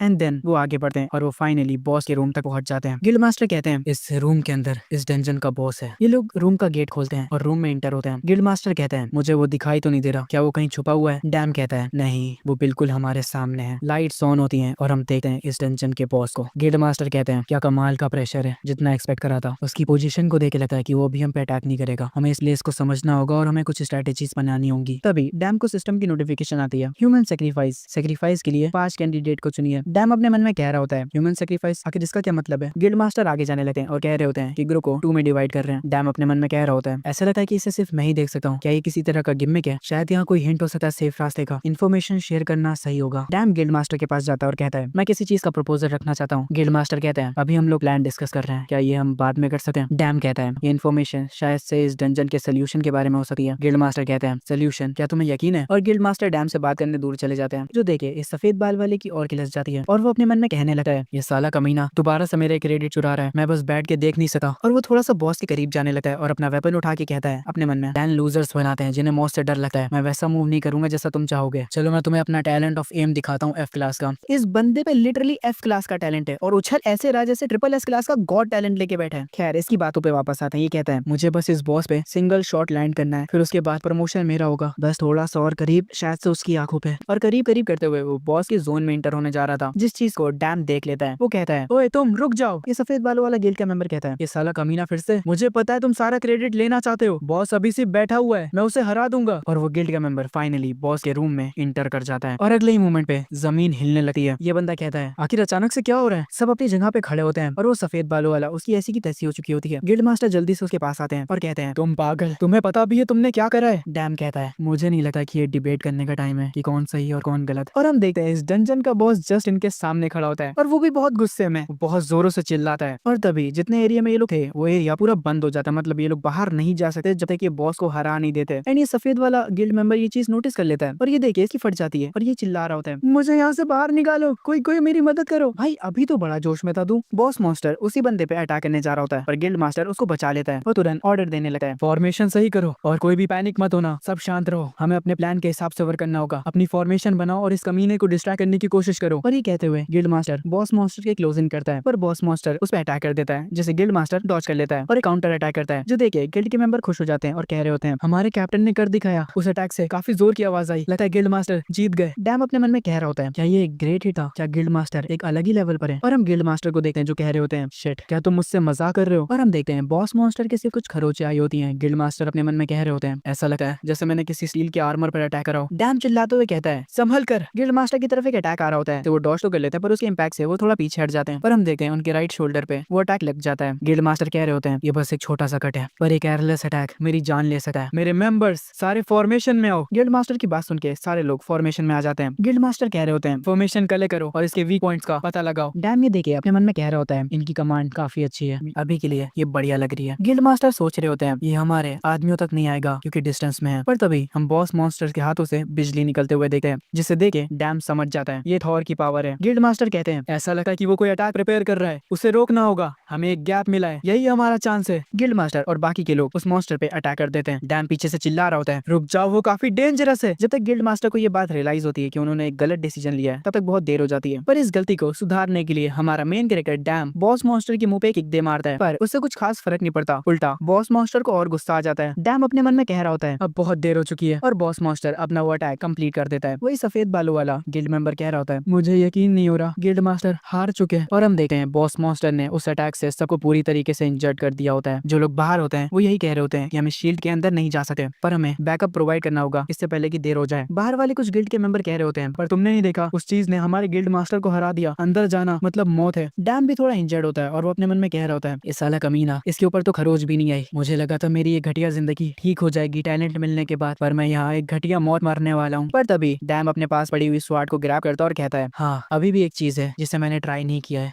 इस तरह से मरने के बाद मुझे चैन नहीं मिलेगा। बॉस मॉन्स्टर भी डैम को नोटिस कर लेता है। डैम कह रहा होता है मैंने इतना सब कुछ इसलिए नहीं झेला कि मैं यहाँ आकर मर जाऊं। और यहाँ पर हमें काफी कूल सा पैनल दिखाया जाता है जिसमें डैम स्वॉर्ड पकड़े खड़ा होता है। अगर तुम्हें याद हो तो इसने एक और टैलेंट खरीदा था और वो भी डबल-S रैंक का था। डैम कहता है अपने आप को तैयार कर लो क्योंकि मैं बिना स्ट्रगल किए तो नहीं मरने वाला, और उसका स्वॉर्ड टैलेंट एक्टिवेट हो जाता है। डैम को बॉस मॉन्स्टर के पास जाते हुए देख गिल्ड मास्टर अपने मन में कह रहे होते हैं मेरी कुल्हाड़ी भी उसे एक स्क्रैच तक नहीं दे पाई, ये ऐसा मॉन्स्टर नहीं है जो कि किसी ऐसे के हाथों मारा जाएगा जिसने रिसेंटली स्वॉर्ड उठाई हो। मैं उसे कहना चाहता हूँ कि यहाँ से भाग जाओ, पर मेरे मुंह से आवाज नहीं निकल रही है, ये सब मेरी गलती है। हम इस बॉस मॉन्स्टर को बुल कहेंगे। बुल अपना हाथ डैम की तरफ बढ़ाता है, पर तभी हमें कुछ कटने की आवाज आती है और सब लोग शॉक हो जाते हैं। और अगले सीन में हम देखते हैं डैम ने उस बुल का एक हॉर्न काट दिया होता है। डैम अपने मन में कह रहा होता है मैंने बस एक छोटा सा जुआ खेला था, पर जब मैंने स्वाड उठाई उसी मोमेंट मुझे ये लगने लगा कि मैं इसको काट सका हूँ। और अगले सीन में डैम उसके ऊपर वापस से 3-4 कट्स मारता है। डैम अपने मन में कह रहा होता है ये मेरा पहली बार है जब मैंने एक असली स्वाड पकड़ी है, ऐसा लग रहा है जैसे ये मेरी बॉडी का एक पार्ट हो, ये है मेरा स्वाड का टैलेंट। डैम खुश हो जाता है पर अपना बुल खुश नहीं लग रहा होता। वो डैम की तरफ भागते हुए आता है अटैक करने के लिए। डैम उसे सेंस कर लेता है और अगले मूवमेंट बुल के ऊपर 3-4 कट्स और। डैम यहाँ पे काफी प्यारी मूवमेंट्स कर रहा होता है। गिल्ड मास्टर काफी ज्यादा हैरान होते हैं और अपने मन में कह रहे होते हैं 6 नहीं क्या उसने 7 अटैक लगातार करे, मैं उन्हें अपनी आंखों से देख भी नहीं पाया, ये अनबिलीवेबल है। पर ये सोचना कि ये एक मार्शल आर्ट आर्टिस्ट नहीं बल्कि एक स्वॉर्ड मैन था, फिर भी ये काफी नहीं है। हम डैम को देखते हैं जो कि कह रहा होता है आखिर इस बंदे की स्किन कितनी मोटी है। और हम देखते हैं बुल्स के सिर्फ खरोच आई होती है, वो कटा नहीं होता। और अब ये सफेद बालों वाला बंदा पगला जाता है और कहने लगता है जैसा सोचा था यहाँ से निकलना इम्पॉसिबल है, हम सब मरने वाले हैं, साले तेरी ही गलती है ये सब। उसकी बातें सुन के गिल्ड मास्टर कह रहे होते हैं बकवास मत कर, उसके अटैक्स काफी बढ़िया हैं, उसके स्किल लेवल को हम ईस्ट के सबसे बेस्ट स्वॉर्डमैन से कंपेयर कर सकते हैं, उसके पास स्किल्स तो हैं पर यहाँ पर प्रॉब्लम है उसकी स्वॉर्ड जल्दी ही टूटने वाली है। डैम कह रहा होता है मैंने बस इसे थोड़ी देर ही इस्तेमाल करा है और अभी से इसकी ये हालत हो गई, इसके हिसाब से ये ज्यादा नहीं टिकने वाली, मुझे इसके वाइटल पॉइंट पे अटैक करना होगा और इसके लिए मुझे इसके पास जाना होगा। ये कह के डैम बुल पे क्लोज इन करने लगता है, पर बुल भी रेडी होता है डैम के ऊपर अपने मुक्के बरसाने के लिए। पर डैम बड़ी आसानी से उसके अटैक को डॉज कर लेता है और उसको एक साइड किक दे मारता है, पर उससे कुछ खास फर्क नहीं पड़ता। डैम तुरंत ही अपनी स्वॉर्ड को उसके फेस की ओर फेंकता है, पर ये सिर्फ उसको डिस्ट्रैक्ट करने के लिए था। अगले ही मोमेंट उसको एक अपर किक पड़ती है एंड डैम हवा में अपनी स्वॉर्ड को दोबारा से पकड़ लेता है और कहता है आखिरकार तुम मेरे हाथ आ गए। पर उतनी देर में बुल खुद को संभाल लेता है और डैम का ये प्लान बेकार जाता है। बुल अपना सर जमीन पे दे मारता है, उसके इम्पैक्ट से डैम थोड़ा दूर चले जाता है और डैम की स्वॉर्ड की हालत और खराब हो जाती है। वो अपने मन में कह रहा होता है मेरी स्वॉर्ड अपनी लिमिट पर है और मार्शल आर्ट इस पे काम नहीं कर रही है, इसके बाद वाला अटैक आखिरी होगा, अगर बस मुझे ओपनिंग मिल जाए तो। और डैम को शायद से कोई ओपनिंग दिख जाती है और वो मुस्कुराने लगता है और हम देखते हैं बुल वापस से वही थॉर का अटैक यूज करने वाला होता है। गिल्ड मास्टर ये सब देख रहे होते हैं और वो कह रहे होते हैं यही वो टेक्निक है जो उसने पिछली बार यूज करी थी। और वो डैम को उसकी फाइटिंग स्टैंस में देखते हैं और कहते हैं क्या ये लड़का उससे सामने से फाइट करने का प्लान कर रहा है। और हमें यहाँ पे वापस से काफी बढ़िया पैनल दिखाया जाता है पर डैम की स्वाट की कंडीशन बहुत ही खराब होती है। गिल्ड मास्टर किसी तरह उठते हैं और कहते हैं मुझे किसी तरह उसकी मदद करनी होगी। तभी उन्हें वो चीज याद आती है जो डैम ने उनसे कहा था क्या होगा अगर हम बिना देखे भी लड़ सके तो। गिल्ड मास्टर उसी डरे हुए व्हाइट बालू वाले मेंबर से कहते हैं हे तुम मेरी बात सुनो, मेरी रोब में एक बहुत ही बड़ी आइटम है, यही तुम्हारा मौका है शाइन करने का, क्या तुम ट्राई करना चाहोगे। डैम बुल पे अटैक करने के लिए तैयार होता है और कह रहा होता है बस एक मौका, मुझे उसके वाइटल पॉइंट पे स्ट्राइक करना है बस। डैम और बुल एक दूसरे को देखे जा रहे होते हैं और फाइनली बुल और डैम एक दूसरे की तरफ बढ़ते हैं, वो भी काफी तेज और दोनों ही तैयार होते हैं एक दूसरे पे अटैक करने के लिए। डैम अपनी स्वाट को घुमाता है और बुल के चेस्ट पे एक अटैक करता है पर उसकी तलवार टूट जाती है। डैम कहता है सब खत्म हो गया और बुल लाइटनिंग स्ट्राइक से डैम पे अटैक करने जा रहा होता है पर तभी कहीं से अचानक से एक स्वार्ड डैम की तरफ आती है और डैम उसको पकड़ लेता है और ये स्वार्ड वही सफेद बालों वाले ने फेंकी होती है। डैम कहता है अब तेरा खेल खत्म है जंगली बुल। पीछे से वही सफेद बालों वाला कह रहा होता है इसे खत्म कर दो नए लड़के। और डैम बुल के अटैक से बच के बुल के ऊपर स्ट्राइक कर देता है। सीन शिफ्ट होता है, हमें डंजन के बाहर का सीन दिखाया जाता है जहाँ पे न्यूज रिपोर्टर कह रहे होते हैं 5 घंटे हो चुके हैं मॉन्स्टर डंजन से बाहर नहीं आ रहे, प्लीज जैसे ही कोई खबर मिले हमें रिपोर्ट करिएगा। तभी एक बंदा कहता है ओ वो देखो डंजन से लोग बाहर आ रहे हैं और हम देखते हैं डैम गिल्ड मास्टर को लेके बाहर आ रहा होता है और कह रहा होता है आखिरकार हम लोग बाहर आ गए। बाय द वे आपको कैसे पता था कि अगर आप मेरे पीछे स्वाट फेंकोगे तो मैं पकड़ लूंगा। गिल्ड मास्टर कहते हैं मुझे बस याद आया कि तुमने कहा था कि तुम बिना देखे भी लड़ाई कर सकते हो तो तुम्हारे लिए मुमकिन था कि तुम पीछे से आई हुई स्वाट को भी पकड़ सकते हो, मैंने बस रिस्क लिया। डैम हल्का सा मुस्कुराते हुए कहता है ये तो लगभग मुझे एक जिंदा सीख बना देता, फिर भी आपकी वजह से हम सब सर्वाइव कर पाए। जो सुन के गिल्ड मास्टर कहते हैं नहीं तुम वो हो जिसने हम सबको बचाया। और डैम को धक्का देते हुए कहते हैं आखिर तुम कर क्या रहे हो, लोग तुम्हारा इंतजार कर रहे हैं, तुम इस डंजन के नंबर 1 कंट्रीब्यूटर हो तो जाओ और अपना स्टेटमेंट दो। डैम कहता है मैं नंबर 1 कंट्रीब्यूटर हूँ और अपने मन में सोच रहा होता है लोगों ने हमेशा ही मुझे नीचा दिखाया मेरे टैलेंट की वजह से, सही कहा मैं पहले जैसा नहीं रहा हूँ। डैम अपना हाथ उठाता है और खुद को चीयर करता है और उसके साथ बाकी सारे लोग भी अपना हाथ उठाते हैं। आगे हम हॉस्पिटल का सीन देखते हैं जहाँ पे डैम अपनी मॉम को देखने आया होता है और वो अपनी मॉम को सही देकर चैन की सांस लेता है। टीवी पे न्यूज चल रही होती है उसी डंजन के बारे में या कहूँ तो डैम के बारे में। सब डैम की तारीफ कर रहे होते हैं, सारे रिपोर्टर उससे सवाल कर रहे होते हैं सर प्लीज हमें अपना इंप्रेशन बताइए इस चीज के बारे में, आपने इस डंजन को काफी जल्दी खत्म कर दिया, क्या वहाँ पर कोई डेंजरस सिचुएशन भी थी, सर आखिर आपका नाम क्या है, क्या ये सच है कि आप स्वॉर्डमैनशिप और फाइटिंग दोनों में बढ़िया है, प्लीज हमें बताइए सर आपका नाम क्या है। डैम अपना नाम बताता है पर वो कहता है कि प्लीज एक एक करके पूछिए। और डैम उनसे कहता है गिल्ड और डिवीजन मैटर नहीं करते, बहुत सारे अप एंड डाउन होते हैं, फिर भी मैं अपनी जान को जोखिम में डाल के उस पर्सन के लिए लड़ा जिसको मैं प्रोटेक्ट करना चाहता था। यहाँ पे रिपोर्टर सभी भी फालतू के सवाल ही कर रहे होते हैं। डैम को ये सब काफी एम्बैरेसिंग लगता है तो वो टीवी बंद कर देता है और जैसे ही वो अपने फोन की तरफ देखता है तो सोशल मीडिया पे भी डैम ही ट्रेंडिंग पे चल रहा था। तभी डैम को सिस्टम की नोटिफिकेशन आती है कि उसकी डिवाइन पावर 1000 से बढ़ा दी गई है। जो देख के डैम कहता है डिवाइन पावर शायद से क्वालिफिकेशन होती है जो कि जॉब की एडवर्टाइजमेंट पे लिखी होती है, इसमें कोई शक नहीं। डैम को एक और नोटिफिकेशन आती है क्योंकि तुम्हारी डिवाइन पावर 1000 हो चुकी है तो तुम्हारे पास जॉब की और भी अपॉर्चुनिटीज हैं, क्या आप वो जॉब करना चाहेंगे। डैम बिना कुछ सोचे समझे ओके कर देता है और उसे एक जॉब मिल भी जाती है सिक्योरिटी मैनेजर की और ये जॉब देने वाला पर्सन कोई और नहीं बल्कि हेपेटस है। इस जॉब की क्वालिफिकेशन मिनिमम 1000 डिवाइन पावर है जो कि ऑलरेडी डैम के पास है। डैम कहता है कि एक सिक्योरिटी मैनेजर की जॉब ये इतनी भी कॉम्प्लिकेटेड नहीं है पर क्योंकि मैं काफी ज्यादा थक चुका हूँ इसीलिए मैं पहले घर जाऊंगा और आराम करूंगा उसके बाद ये करूंगा। पर तभी सिस्टम की नोटिफिकेशन आती है कि 3 गॉड्स ऑलरेडी इस जॉब के लिए अप्लाई कर रहे हैं, ये आखिरी मौका है। डैम हैरान हो जाता है और कहता है क्या मैं ये नहीं होने दे सकता, ये मेरे लिए एक इजी जॉब है। और डैम जॉब के लिए अप्लाई कर देता है। हॉस्पिटल पे एक रोशनी आती है और वो अगले सेकंड डैम ट्रांसपोर्ट हो जाता है। डैम की हालत खराब होती है। डैम कह रहा होता है क्या ये लोगों को अच्छी तरीके से टेलीपोर्ट नहीं कर सकते, अगर मैं सही हूँ तो क्या ये है हेपेटस का फोर्ज, शिट ये कितना गर्म है। डैम के पीछे एक आदमी खड़ा होता है पर डैम अपना बोले जा रहा होता है ऐसा लगता है जैसे मैं सोना में आया हूँ, ये हेपेटस नाम का बंदा क्या इसके पास एक एसी भी नहीं है। और ये पीछे वाला बंदा कहता है क्या तुम हो वो जिसने जॉब के लिए अप्लाई किया था, तुमसे मिलकर अच्छा लगा, मैं हेपेटस हूँ इस फोर्ज का मालिक। और ये सुनते ही डैम थोड़ी दूर जाके अपना सर झुका के कहता है आपसे मिलकर अच्छा लगा, मैं डैम हूँ, मैंने इस जॉब के लिए अप्लाई किया था सिक्योरिटी मैनेजर की पोजीशन के लिए। हेपेटस हंसने लगता है और कहता है हा आखिर तुम ह्यूमन जैसे ग्रीट क्यों कर रहे हो। डैम ये सुन के घबरा जाता है और अपने मन में कहता है क्या मैंने जो कुछ कहा था उसने सब कुछ सुन लिया, उसने सुन ही लिया होगा, मुझे क्या करना चाहिए, मुझे स्टार्टिंग से ही अपना सर झुका लेना चाहिए था। हेपेटस मुस्कुराता है और ये गॉड ऑफ ब्लैक स्मिथ्स, इसका नाम है हेपेटस। हेपेटस कहते हैं जैसा न्यूज कहती है गॉड ऑफ माउंटेन्स इंसानों को काफी प्यार करते हैं इसीलिए तुम थॉर के डंजन में बिना डरे लड़ पाए। डैम इनकी बातें सुन रहा होता है। हेपेटस हंसते हुए कहते हैं हा अब मुझे समझ आया इसीलिए वो गुस्सैल थॉर भी तुम्हें पसंद करता है, तुम में हिम्मत तो है। डैम हल्का सा मुस्कुराता है और अपने मन में कह रहा होता है थैंक गॉड इसने मेरी बातें नहीं सुनी। पर अगले ही मोमेंट हेपेटस कहता है यहाँ तक कि तुम मेरे फोर्स में भी मुझसे एसी लगवाने को कह रहे थे। ये सुनते ही डैम अपना सर जमीन पे झुका लेता है और कहता है मुझे माफ कर दीजिए। हेपेटस कहता है अब ग्रीटिंग बंद करते हैं, मैं तुम्हें काम समझाता हूँ, विटनेसिंग ही बिलीविंग है, मैं पहले तुम्हें उनसे मिलवाता हूँ।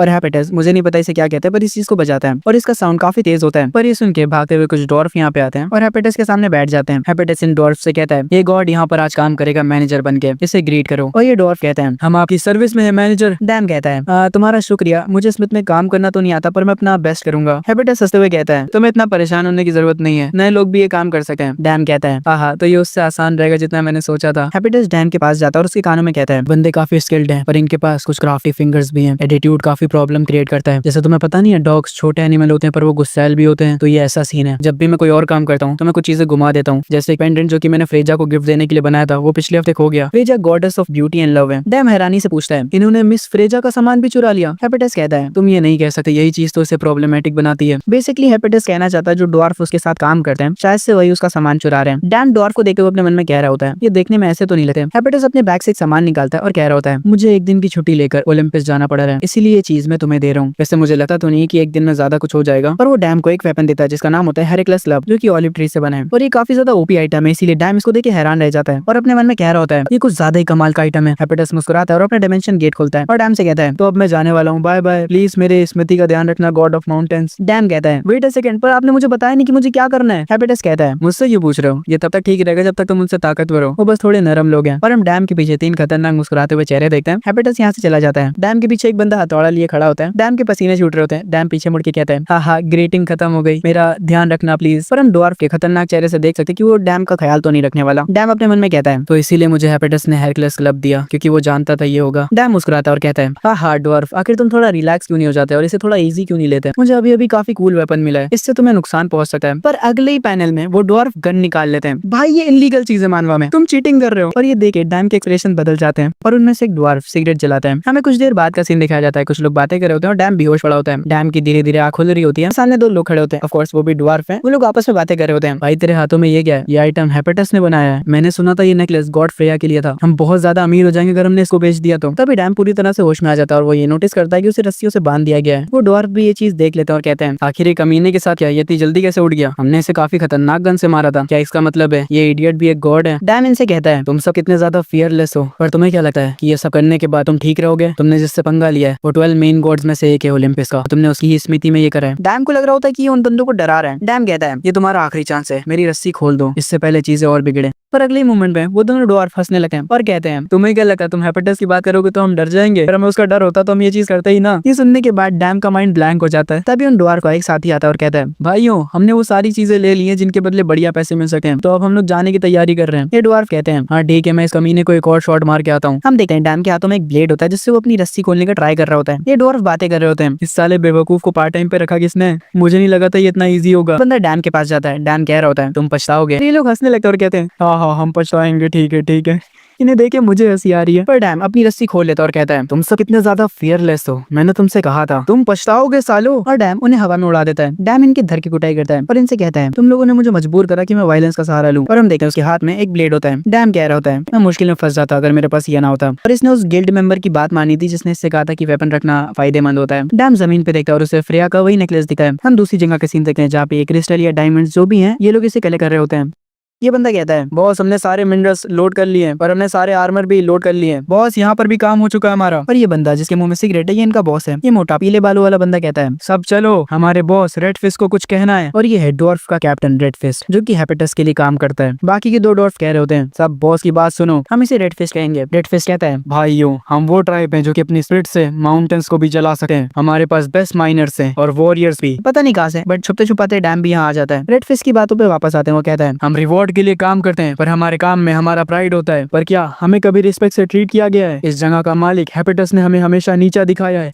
आज हम अपना बदला लेंगे, हेपेटस के प्रति बदला लेंगे। और यहाँ पे ये सारे ड्वार्फ जोश में आ जाते हैं। इनको देखे डैम अपने मन में कह रहा होता है कि ये गंजे लोग क्या बातें कर रहे हैं, यहाँ चींटियों की तरह जमा हुए हैं। पर डैम गलती से उस तिजोरी पे हाथ मार देता है जिससे वो लोग डैम को देख लेते हैं। डैम कहता है आज दिन काफी बढ़िया है भाइयों, है ना? पर अगले ही सेकंड वो लोग गन निकाल लेते हैं और फायरिंग भी स्टार्ट कर देते हैं। डैम जल्दी से जाके कवर में छुप जाता है और कहता है आखिर किस तरह के ड्वार्फ ऐसे गोलियां चलाते हैं? आई एग्री विद यू डैम। डैम कहता है आखिर कोई कैसे इन लोगों को नरम दिल कह सकता है? भाई आतंकवादी लग रहे हैं ये लोग। रेड फिस्ट भी यहाँ पे आ जाता है और कहता है तुम कस्टडी से निकल आए, ऐसा लगता है जो लोग तुम पे नजर रखे रहते हैं वो हार गए। रेड फिस्ट वापस से सुटा फूकता है और कहता है हे लो क्लास के गॉड, अभी से हम ये पूरी जगह साफ कर रहे हैं, पर हम सिर्फ हेपेटस से नफरत करते हैं, तुमसे हमारा कोई वास्ता नहीं है, इसलिए तुम्हें बुरा लगेगा अगर तुम यहाँ पे मर जाते हो तो। इसलिए मैं तुम्हें ऑप्शन देता हूँ, या तो तुम हमारी मदद करो इस जगह को लूटने में और हमारे साथी बन जाओ, या तो उस जगह वापस चले जाओ जहाँ से तुम आए हो और ऐसा प्रेटेंड करो कि कुछ हुआ ही नहीं है। तुम्हें सही से सोचना चाहिए, तुम एक बेकार का डिसीजन तो नहीं लोगे, से कुछ पैसों के लिए जिसे तुम फीस कहते हो, है ना, लो क्लास गॉड। डैम अपने मन में सोच रहा होता है अगर मैं इस जगह से भाग गया तो मेरी रेपुटेशन गिर जाएगी। और यहाँ पे वो सोच रहा होता है कि अगर वो यहाँ से भाग जाएगा तो हेपेटस और थॉर क्या सोचेंगे उसके बारे में। जैसे हेपेटस कह रहा होता है इसने कहा था कि ये गॉड ऑफ माउंटेन है, पर ये तो कुछ भी नहीं है। थॉर कहता है गॉड ऑफ माउंटेन, ऐसा लगता है मैंने किसी गलत बंदे को चुन लिया। डैम सोच रहा होता है इस कारण से मुझे आगे कोई भी पार्ट टाइम जॉब नहीं मिलेगी, मैं ऐसा होने नहीं दे सकता, मैंने बहुत कुछ सहा है। नहीं, उससे पहले तो हेपेटस ही मुझे मार देगा जब वो देखेगा कि उसकी पूरी स्मृति लुट चुकी है। पर यहाँ पे डैम सोच रहा होता है जब हेपेटस वापस आएगा तो वो उस पे हथौड़े मार के उसको हथियार बनाएगा। डैम की बातों वापस आते हैं, वो अपने मन में कह रहा होता है मेरे पास बस दो ही ऑप्शन है, या तो मैं इन कमीनों से लड़ूं या तो हेपेटस के हाथों मारे जाऊं। डैम रोते हुए कहता है मुझे लगा था कि एक फैंटास्टिक पार्ट टाइम जॉब होगी, पर यहाँ पर क्या हो रहा है, ये दुनिया कितनी बेरहम है। फिर सुटा फूक रहा होता है और कहता है तुमने सही फैसला लिया। और हम देखते हैं डैम सरेंडर कर देता है। डैम अपने मन में बोल रहा होता है ये बंदा मुझे बार बार लो क्लास गॉड कह रहा है, ये चीज मुझे बुरी लग रही है। और फिर डैम रेडफिश से कहता है एक्सक्यूज मी, मैं कुछ पूछना चाहूंगा, तुम लोग तो हेपेटस के पार्टनर हो, है ना, तो तुम लोग ये सब क्यों कर रहे हो? क्या होगा अगर हेपेटस को पता चल गया तो? तुम्हें लगता है तुम लोग बच जाओगे? Well, main gods of Olympus, the great master craftsman Hephaestus, तुम्हें नहीं पता क्या होगा अगर वो गुस्सा हो गया तो वो तुम्हें जिंदा ही फर्नेस में डाल देगा और तुम्हारी हड्डियां सेबरस को दे देगा हेल में खेलने के लिए। क्या तुम कमीनो गॉड की पनिशमेंट से नहीं डरते हो क्या? पर तभी डैम के पीछे वाली वॉल पे गोली लगती है और ये लोग गन निकाल लेते हैं डैम पे और कहते हैं चुप भी हो जा कुत्ते, तेरी औकात कैसे हुई बोलने की, तुझ पे तो रहम भी नहीं करूंगा मैं। डैम कांपने लगता है। गन वाला बंदा कहता है मैं तुझे मार दूंगा और फायर करना स्टार्ट कर देता है। पर रेडफिश कहता है रुको, ये बंदा कुछ ज्यादा ही बन रहा है, तूने उस कमीने को क्या कहा? Great master craftsman Hephaestus? हाँ, तुझे कुछ नहीं पता है लो क्लास के गॉड, मैं तुझे कीड़ा बनाने से पहले ये बता रहा हूँ, हेपेटस की बनाई हुई चीजें सब बेकार है। डैम कहता है हेपेटस की बनाई चीजें बेकार है? फिर डैम को कहता है बेकार भी नहीं, वो चोर है। हेपेटस एक दिन उस माउंटेन में आया जहाँ पर हम रहते थे और कहा ये तो काफी बढ़िया स्वाड है, तुम मेरे साथ काम करना चाहोगे? मैं तुम्हें वो सब कुछ दूंगा जो तुम्हें चाहिए। रेडफिश कहता है उसके बाद हमने उस कमीने को फॉलो करा और यहाँ आ गए और उसके गुलाम बन गए। डैम कहता है गुलाम? क्या हेपेटस ने तुम्हें गुलाम बना लिया? रेडफिश बताता है बिना उसको कुछ दिए उसने हमें गारंटी दी थी फ्री टाइम की और 6 घंटे 5 दिनों तक काम करने के लिए, एक ऐसी परफेक्ट लाइफ जिसमें हर एक चीज गारंटेड है। हमने नोटिस भी नहीं करा कि हमारी इतनी पैशनेट सोच टूट रही थी, हमने इतने सारे साल बर्बाद करे, ये पैसा और ये इज्जत हमारी है, हम डॉर्फ की। वो कमीने, उस हेपेटस ने ये सब प्लान किया था, तुम उसे चोर के सिवा और क्या बुलाओगे? डैम को कुछ समझ नहीं आता, मुझे भी कुछ समझ नहीं आया। रेडफिश कहता है जब मुझे ये रियलाइज हुआ तब कोई भी डॉर्फ नहीं बचा था क्राफ्टमैन स्पिरिट के साथ, हमें सिर्फ एक ही चीज बची थी और वो है रिवेंज। डैम कहता है मैं समझ गया तुम लोग क्या कहना चाह रहे हो, वो आदमी सच में बेकार है, पर एक आदमी जो कि दूसरों की तरक्की से जलता है, जो कि उससे सुपीरियर होते हैं, वो हद से ज्यादा बेकार है। और ये चीज रेडफिश को और गुस्सा दिला देती है। सारे लोग डैम पे गन पॉइंट आउट कर लेते हैं, पर डैम कहता है रुको रुको रुको, मेरी बात तो खत्म होने दो। लोगों को तो ऐसे ही लगेगा ना अगर तुम भागोगे तो लोगों की नजरों में तुम चोर होगे। क्या ड्वार्फ जो कि ग्रेट मास्टर क्राफ्टमैन है और प्राउड वॉरियर, क्या वो ये बेइज्जती सहन कर पाएंगे? और पता नहीं रेडफिश के अंदर एक ग्रेट मास्टर क्राफ्टमैन और प्राउड वॉरियर सुन के कौन सी खुशी जाग जाती है। डैम कहता है हेपेटस के ऊपर अगर तुम्हें रिवेंज ही लेना है, मेरे हाथ में वो वेपन है जो कि हेपेटस ने बनाया और मैं एक सिंगल वॉरियर हूँ। और अगर तुम सब अपने आप को ग्रेट मास्टर क्राफ्टमैन और प्राउड वॉरियर्स कहते हो तो उन टॉयज को छोड़ दो और मेरे साथ एक रियल बैटल करो अपने बनाए हुए वेपन के साथ। उस वॉरियर को हराओ जिसके पास हेपेटस का बनाया हुआ वेपन है। इस तरह से तुम हेपेटस को नीचा दिखा सकते हो। और अगर तुम ये चीज नहीं कर सके तो मान लो हेपेटस तुमसे सुपीरियर और यहाँ से भाग जाओ। ये सुन के डॉर्फ के एक साथी को गुस्सा आता है और वो कहता है तेरी औकात कैसे हुई हमारे साथ ऐसी ट्रिक्स खेलने की? बॉस, इसकी बातें सुनने लायक नहीं है, मैं इसे अभी मार देता हूँ। डैम रोने लगता है और अपने मन में कहता है मैंने ये नहीं चाहता। पर रेडफिश कहता है भाग जाऊं, द ग्रेट रेडफिश भाग जाए, तू साले बहुत बोलता है लो क्लास गॉड। डैम सुकून की सांस लेता है और अपने मन में कहता है आखिरकार इसने शर्त मान ली। रेडफिश कहता है ठीक है मैं तुझसे भिड़ूंगा, पर तुझे रिस्पॉन्सिबिलिटी लेनी पड़ेगी अपने आप को सेल्फ वॉरियर कहने की। और अगर तू ज्यादा देर तक नहीं टिक पाया, जब तक हम ये प्रूव नहीं करते कि किसका वेपन बेटर है, और तूने हम डॉर्फ को भागने के लिए क्यों कहा, मैं तुझे जब तक मारूंगा जब तक तेरी हड्डियां मिट्टी नहीं बन जाती। रेडफिश का वेपन होता है एक हैमर और रेडफिश बिना देर करे डैम पे कूद पड़ता है और एक खतरनाक अटैक करता है, पर डैम उसको डॉज कर लेता है। पर ये अटैक काफी पावरफुल था, इसके इम्पैक्ट से पिलर टूट जाता है। रेडफिश कहता है तुम तो अभी से चौंक गए, तुम्हें क्या लगा था अगर तुम हमें भड़काओगे तो तुम जीत सकते हो, तुम लो क्लास के गॉड। पर डैम कहता है पर मुझे अभी भी लगता है कि मेरे पास जीतने के चांस है, मैं उम्मीद करता हूँ कि तुम ज्यादा सरप्राइज नहीं होगे। ये कहते हुए डैम रेडफिश पे क्लोज इन करता है और उस पे अटैक करता है, पर रेडफिश उसके अटैक को डॉज कर लेता है और अपने हैमर से काउंटर अटैक करता है, पर डैम उसे भी डॉज कर लेता है और कहता है बाकी तुम उधर क्या देख रहे हो, और पीछे से काफी प्यारा अटैक करता है। रेडफिश कहता है ये कितना कमाल का है। डैम कहता है ये तो बस शुरुआत है। वो ऑलमोस्ट रेडफिश पे एक अटैक लैंड कर ही देता है, पर रेडफिश अपने पैर से डैम को रोक देता है। जो डॉर्फ देख रहे होते हैं वो काफी हैरान होते हैं। रेडफिश ने डैम का अटैक अपने पैरों की मदद से रोका होता है। डैम और रेडफिश दोनों एक दूसरे से थोड़ा दूर चले जाते हैं। डैम कहता है ये पहली बार है जब किसी ने मुझे अपनी जूते से लात मारी हो, ये सच में थोड़ा दर्द कर रहा है, तुम भी थोड़े कमाल के हो। रेडफिश मुस्कुराता और कहता है तुम बातें बड़ी अच्छी करते हो, तुम्हारे खड़े होने का तरीका थोड़ा स्ट्रेंज है।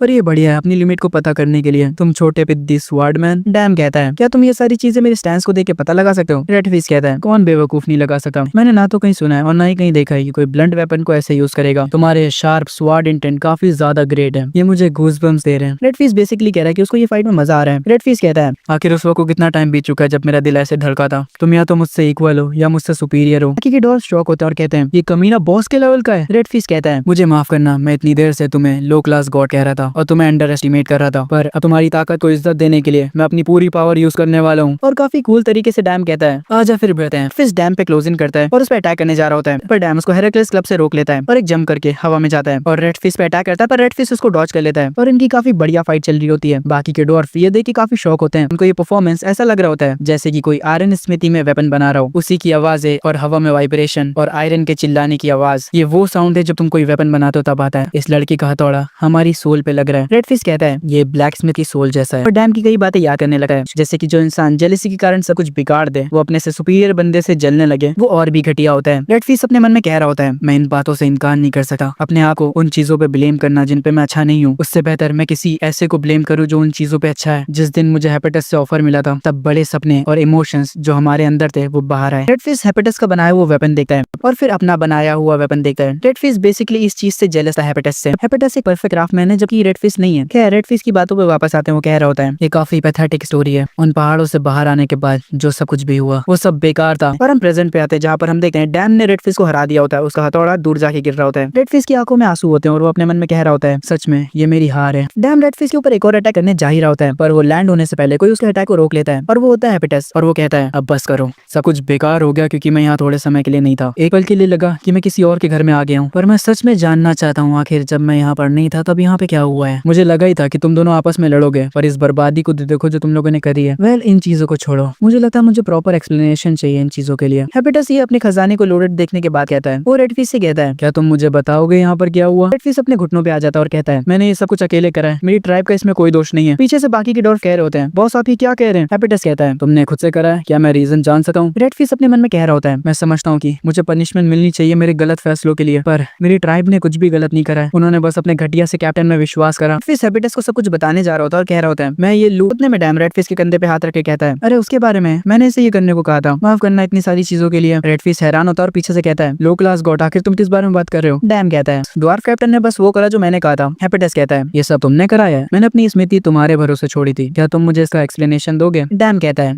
वेल अभी के लिए इस पे जरा नजर मारो, और ये वही फ्रिया का नेकलेस होता है। हेपेटस कहता है तुमने इसे ढूंढ लिया? डैम कहता है हाँ मुझे ये याद था कि तुमने कहा ये गुम गया है। फिर ये नेकलेस देखने के बाद अपने मन में कहता है ये पक्का वही नेकलेस है जो कि मैंने उन लोगों को दिया था जो इसको गार्ड कर रहे थे। अगर इसने कहा कि इसे ये मेरे आदमियों के पास से मिला है तो मेरे आदमियों को भी सजा मिल सकती है। हेपेटस डैम से पूछता है तुम्हें ये कहाँ से मिला? मैंने इसे बहुत ढूंढा पर मुझे तो नहीं मिला। डैम कहता है वेल कैप्टन रेडफिश ने मुझे ये ढूंढ के दिया क्योंकि मैं सुपरवाइजिंग का काम कर रहा था, इसीलिए मेरे पास बहुत ज्यादा टाइम था, इसीलिए हमने वेयरहाउस से सारा सामान निकाल दिया अच्छे से ढूंढने के लिए। रेडफिश की बॉडी छोटी है इसीलिए उसने हर वो जगह ढूंढा जहाँ वो ढूंढ सकता था और फाइनली उसे वो नेकलेस मिल गया। हेपेटस कहता है रेडफिश क्या ये सच है? रेडफिश कुछ कह नहीं पाता, सब यहाँ पे काफी सीरियस लग रहे होते हैं खास करके डैम। पर अगले सेकंड हेपेटस हंसते हुए कहता है अरे जो कुछ भी हुआ एटलीस्ट तुमने मेरी स्मृति का अच्छे से ध्यान रखा और मुझे नेकलेस भी ढूंढ के दिया, अब मैं इससे ज्यादा क्या ही मांग सकता हूँ तुमसे। डैम थोड़ा थका हुआ होता है और कहता है मुझे ये जान के खुशी हुई। हेपेटस डैम के कंधों पे हाथ रखता और कहता है डैम तुम बढ़िया बंदे हो, अब मुझे समझ आया थॉर तुम्हें क्यों पसंद करता है। डैम थैंक यू बोलता है। हेपेटस वो हैमर उठाता है जो कि रेडफिश ने बनाया हुआ होता है। हेपेटस कहता है मुझे चिंता थी कि तुम लोगों का मोटिवेशन खत्म हो रहा हो, तुम लोग ब्लैक स्मिथ का काम छोड़ने वाले हो, पर ऐसा लगता है जैसे मैं फालतू में ही चिंता कर रहा था। इस हैमर की और हेलिक्स क्लब की टकराने की आवाज माउंट ओलंपस तक आ रही थी, पर इस पे एक सिंगल स्क्रैच भी नहीं है। ये अभी भी नहीं यह पहले से ही बेहतर वेपन है। यहाँ पे हेपेटस रेडफिश के बनाए हुए वेपन की तारीफ कर रहा होता है और रेडफिश से कह रहा होता है मैं ऐसे ही तुम्हारे बनाए हुए और भी हैमर्स देखना चाहूंगा, चलो साथ में अच्छे से काम करते हैं। और ये सुन के रेडफिश के साथ उसकी पूरी ट्राइब रोने लगती है और कहती है यस सर। हेपेटस डैम से कहता है गॉड ऑफ माउंटेन ऐसा लगता है जैसे मैंने अच्छा डिसीजन लिया ये जॉब तुमको देकर, तुमने ये जॉब भी अच्छे से नहीं करी बल्कि मुझे नेकलेस भी ढूंढ के दिया, इसीलिए ये इनाम तुम्हारे लिए, तुमने मेरी एक्सपेक्टेशन से ज्यादा अच्छा काम करा, तो इसे बस एक छोटा सा गिफ्ट समझो। डैम ये गिफ्ट देख के बहुत ज्यादा खुश हो जाता है और अपने मन में कह रहा होता है ये तो बहुत ही कमाल की चीज है, ये शायद ऐसी चीज है जो मुझे एसएस रैंक का क्विज कंप्लीट करने पे मिली थी, मुझे लगा था कि मुझे हेराक्लिस क्लब मिलेगा गिफ्ट में, पर आखिर ये क्या चीज है। डैम हेपेटस से कहता है अब मैं मना नहीं कर सकता तो मैं इसे ले लेता हूँ, आपका बहुत बहुत शुक्रिया। पर जैसे ही डैम उस बॉक्स को खोलता है तो उसके अंदर एक मॉन्स्टर जैसा कुछ होता है। हेपेटस कहता है अरे बेवकूफ सही से देखना उसे। डैम कहता है ये एक बेबी फॉक्स है, ये क्यूट तो है पर मुझे एक मॉन्स्टर पेट देना थोड़ा ज्यादा है। हेपेटस उस फॉक्स को उठा लेता और कहता है क्या तुम कह रहे हो कि तुम्हें ये नहीं चाहिए? हेपेटस उस फॉक्स के कानों में कुछ बोलता है और उसके बाद वो फॉक्स एक बहुत ही खतरनाक तलवार में ट्रांसफॉर्म हो जाता है। हेपेटस कहता है ये कितनी शर्म की बात है कि तुम्हें ये नहीं चाहिए। डैम हैरान होता और कहता है ये स्वाड में भी बदल सकती है? हेपेटस कहता है सिर्फ स्वाड में ही नहीं बल्कि और भी चीजों में, फर्क नहीं पड़ता ये स्वाड हो, स्थित हो या स्पीयर हो, ये एक एसेंस वेपन है। ये यूनिवर्स के किसी भी वेपन में बदल सकती है जब तक वो वेपन इसी की साइज की है। तो मैं कहूँ तो ये बहुत ही प्रीशियस है, ये गॉडेस ट्रेजर है। पर ये कितनी बुरी बात है कि तुम्हें ये नहीं चाहिए, कि तुमने कहा है कि तुम्हें ये नहीं चाहिए, तो मैं इसे डॉर्फ को दे देता हूँ। ये सुनते ही डैम जल्दी से हेपेटस के पास आता और कहता है आखिर मैं सर हेपेटस के दिए हुए गिफ्ट को कैसे मना कर सकता हूँ? हेपेटस कहता है पर तुमने ही तो कहा था तुम्हें नहीं चाहिए, क्या तुमने अपना माइंड बदल लिया? डैम कहता है अरे बिल्कुल नहीं, मैंने बस इसे एक बार मना करा था, वो भी पोलाइटनेस के साथ। सर मैं इसका बहुत अच्छे से ध्यान रखूंगा। डैम उस फॉक्स को पकड़ लेता और कहता है यार तुम कितने क्यूट हो, क्योंकि तुम व्हाइट और फ्लफी हो, तो आज से तुम्हारा नाम है स्नो व्हाइट। क्या तुम्हें ये पसंद आया? हम इस फॉक्स को अब से स्नो व्हाइट या स्नो कहेंगे। हेपेटस स्नो के सर के ऊपर हाथ रखते हुए कहता है मून गॉडेस सेलिना ट्रेजर, मैं इस मूनलाइट फॉक्स की ओनरशिप तुम्हें देता हूँ। डैम कहता है क्या ये हो गया? हेपेटस कहता है हाँ अब ये तुम्हारा है, और हाँ मैं तुम्हें वो कबाड़ भी दूंगा जो मैंने बनाया था, वो वेयरहाउस में बड़ा, तो उसे भी अपने साथ ले जाना। हेपेटस डायमेंशन गेट खोलता और कहता है मेरे पास करने को अभी और भी काम है, तो शायद से तुम्हें जाना होगा, रास्ते में अपना ख्याल रखना। और हम देखते हैं डैम ने भर भर के सामान लिया हेपेटस से। डैम कहता है मेरे बारे में फिक्र करने के लिए शुक्रिया। डैम जाने लगता है, तभी यहाँ पे रेडफिश आता है और कहता है शुक्र है कि तुम अभी तक गए नहीं। आखिर क्यों? आखिर तुमने क्यों हमारी मदद करी? हम तुम्हें मारने वाले थे अगर तुम हमारे रास्ते में आते तो। तुम सच में एक डिस्पोजेबल ट्रैश थे, तो आखिर क्यों? डैम कहता है मुझे पता है क्योंकि ये सिमिलर था मेरी पास्ट की लाइफ से, और तुम लोग भी सेम थे। रेडफिश कहता है सिमिलर, क्या यही वो रीजन था? क्या ऐसी कोई चीज है जो तुम्हें चाहिए? डैम कहता है परेशान मत हो, मैं तुमसे कुछ नहीं मांगने वाला। आफ्टर ऑल हम सब ऐसे ही तो जीते हैं एक दूसरे की मदद करके। और जहाँ तक की बात सर हेपेटस की रही तो उन्हें सब पता था, पर वो चुप रहे। ठीक है अब मैं चलता हूँ, बाय बाय। डैम यहाँ से चले जाता है। रेडफिश कहता है डैम मेरी पूरी ट्राइब की तरफ से तुम्हारा शुक्रिया। हमारी ट्राइब के नाम पे जो कलंक लगा है वो तो नहीं मिट सकता। मैं उम्मीद करता हूँ कि मैं एक दिन तुम्हारा ये फेवर जरूर लौटाऊंगा। दोबारा से तुम्हारा बहुत बहुत शुक्रिया। और रेडफिश वापस से लौट जाता है हेपेटस के पास काम करने के लिए, और इस बार वो जोश में होता है। सीन शिफ्ट होता है ह्यूमन वर्ल्ड में। डैम जो चीजें हेपेटस से लाया था वो उसे बेचने वाला है।